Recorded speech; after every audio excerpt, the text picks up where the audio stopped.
Did you know that when Highway 100 was built, it was called Lilac Way? And did you know that it once had roadside parks that became destinations for families? One such park could come back to life in Robbinsdale if dedicated volunteers have their way. That park is Graeser Park, and there's been notable progress this summer to restore it, both in what you can see and behind the scenes too.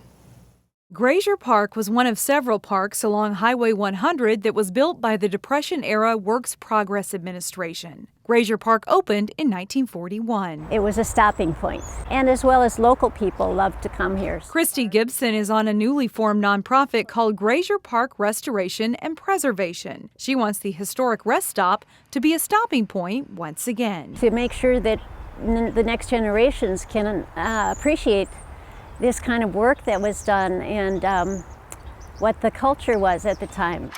MnDOT used the park when they expanded Highway 100, and now they're working on restoring it.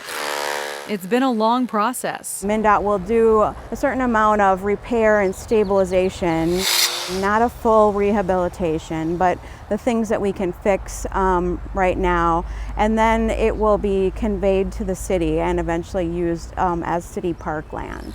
Workers from a historic preservation corps called Northern Bedrock are working this summer to restore the areas where picnic tables will go.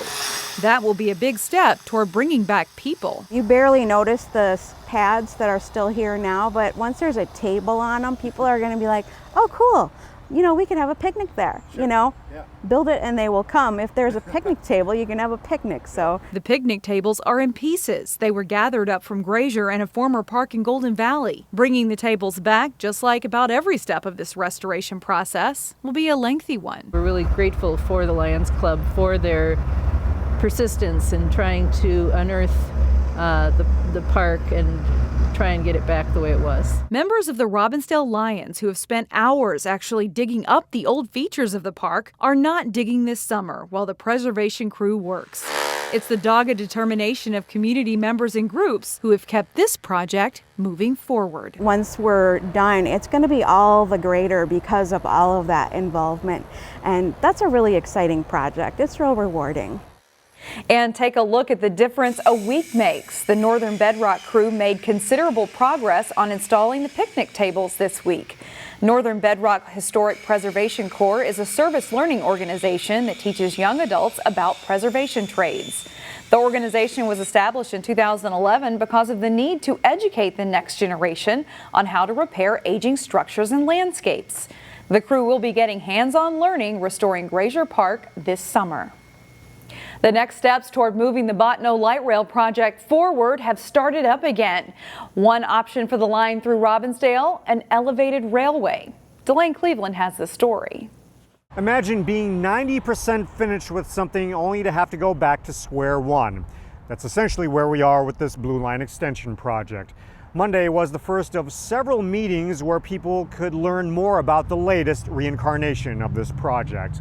What is best for us? How are we going to handle, pedestrian safety? How are they going to handle, vehicle safety and all of the things that go along? How is it going to impact our community and make sure that those impacts are the best they can be for Robbinsdale? Those are some of the questions that were presented to Blue Line staff members Monday morning at the first of several open houses dedicated to the light rail project. Robbinsdale is one of the cities where the original alignment that was approved years ago had to be shifted because project leaders couldn't strike a deal with BNSF Railway to share the rail corridor. Now, the newly proposed alignment has light rail trains running down County Road 81. This open house was an opportunity for community members to look at renderings of potential station locations and see how they'd fit with the rest of the city. While fatigue has certainly set in from people who went through this process the first time, project leaders say the new alignment creates some exciting opportunities. I think one of the weaknesses of the previous corridor is that we weren't able to connect North Memorial Hospital.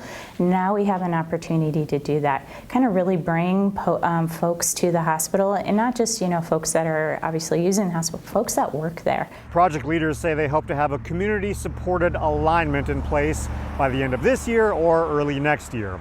The hope is to have the train up and running by 2028. In Robbinsdale, Delane Cleveland, CCX News. Local theater fans are applauding the return of onstage performances. One of them is Fridley Community Theater's version of Mamma Mia. Everyone's just edging to be in something, and this is one of my favorite shows. I've seen it on stage twice now. Just love it. I mean, just everything about it, and who doesn't love ABBA? Actors from Brooklyn Park, Robbinsdale, Wayzata, and Maple Grove are in the Fridley Community Theater's production of Mamma Mia. And as you can imagine, the performers are excited to get back on stage and perform in front of a live audience. In its return, the Fridley Theater Group will have limited seating due to social distancing. We're selling a lot of seats. We've already sold out a lot of nights, and we had to add a performance on July 28th just because we're selling so fast. So if you're thinking about it, I would recommend getting your tickets now.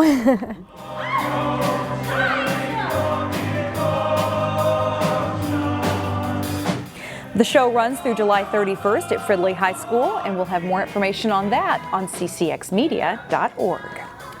And we're a little over a month away from the return of the State Fair, and you'll be able to catch a ride this year in Maple Grove. Once again, Metro Transit approached the city about providing shuttle bus service from the Maple Grove Transit Station to the State Fairgrounds on Saturdays, Sundays, and Labor Day. There are 20 express bus lots that expect to offer rides to the fair. You can check out the State Fair website to learn more about how you'll get to the Great Minnesota Get Together.